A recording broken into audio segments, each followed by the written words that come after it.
and that your kid will be better off so adopted. By the time the child returns to the family or has the option of doing that, very few want to. Their parents are some form of friendly stranger too, and why not? In the key hours of growing up, strangers have reared the kid. Now let's look at the strangers, of which you were one and I was one.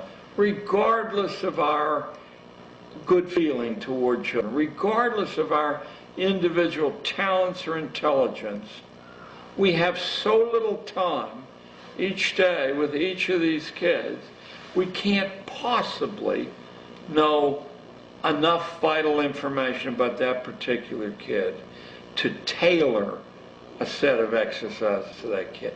So what we do is accept, and of course if we don't accept this, we're fired or harassed. We accept a state's prescription that's written in manuals. You do this first, and this second, and this third. And the way the state checks on whether you've followed that diet is there's standardized tests given at intervals.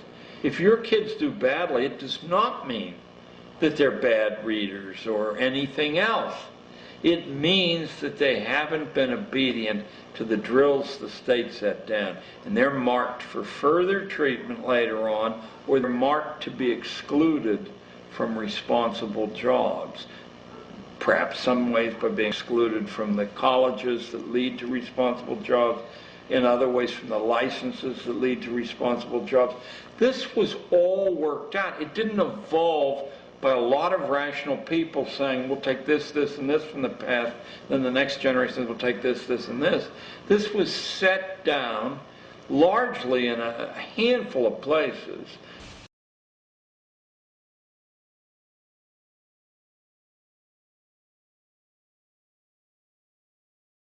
I think it's important to understand that most of the educational programs that are implemented in the United States stem from the National Education Association. And the NEA was actually founded by John D. Rockefeller. And John D. Rockefeller, I think, voiced the beliefs of this ruling elite that wants to try to homogenize our education system when he was quoted as saying, I don't want a nation of thinkers, I want a nation of workers. So I think the education system is not only pushing people into a socialized version of government, but also dumbing the individual down to the point to where he'll be a good worker in the factory, or he'll be a good worker in Silicon Valley. He may know a lot about computers, but he is not going to have a classic education that would allow him to take all of the facets of the culture and the society and put it together and really form an intelligent opinion as to what's really going on and what might be in the best interest of the individual. Now let's shift to the basis of your question, which is Rockefeller and Carnegie and J.P. Morgan. These people saw a different kind of utopia. They thought that this material abundance, since they had abandoned a belief in a creator or an afterlife, this material abundance was the best that a human life could aim for. And to do that, the family had to be moved off center stage, and the children had to be processed like raw materials. These are the people who saw to it with their influence that when legislation that was wildly radical based on any past model was proposed, that the right legislators would vote that legislation through. They saw to it that money was available to build these vast piles of brick and stone and to drain children out of the community by the force of law, mind you, because they don't teach the way children learn, nor can they teach the way children learn. That's not what they're set up to do. They're set up to produce a predictable, homogeneous, safe product.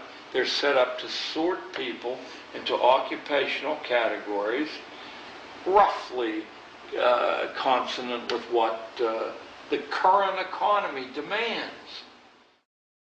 The whole system, because we have two hemispheres of the brain, the left brain, which is about words and this world reality and, you know, the perception of this reality. We have the right brain, which is where you get creativity, inspiration, and connection, and then you've got this corpus callosum, which connects the two. First of all, we use a fraction of our brains. Why is that? And the other thing is that what the system does is it turns out left brain prisoners. They run the system.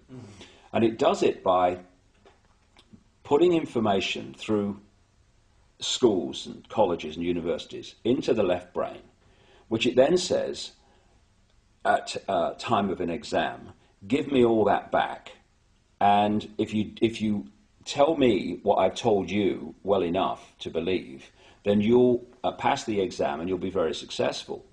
Anyone that takes that information into the right brain and puts their spin on it, or questions it, or sees through it, and puts that in the exam, they are perceived as a disruptive influence in the classroom. Yes, they are. And so what happens is, for you to become a doctor, overwhelmingly a politician, a journalist, someone often in industry, all these areas that control the system. The professions. The professions. Yeah. Lawyers. Yes. I mean, on and on we go.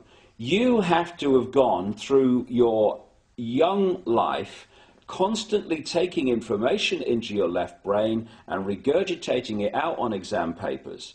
To become a teacher, you have to go through that process. Then you go through teacher training college, where you're taught how to do it to others, and then you're let loose on the children. Yes. The whole system is run by left brain prisoners. And if you look at the school system, things like music and art that stimulate this side of the brain, the uniqueness, they are constantly cut back in favor of left brain curriculums. And this is systematic. I have to get this over to people. This is not systematic at the level of, you know, people who administer it into reality. It is coldly calculated in the shadowy areas where these concepts first come from. Yeah. And they know what they're doing.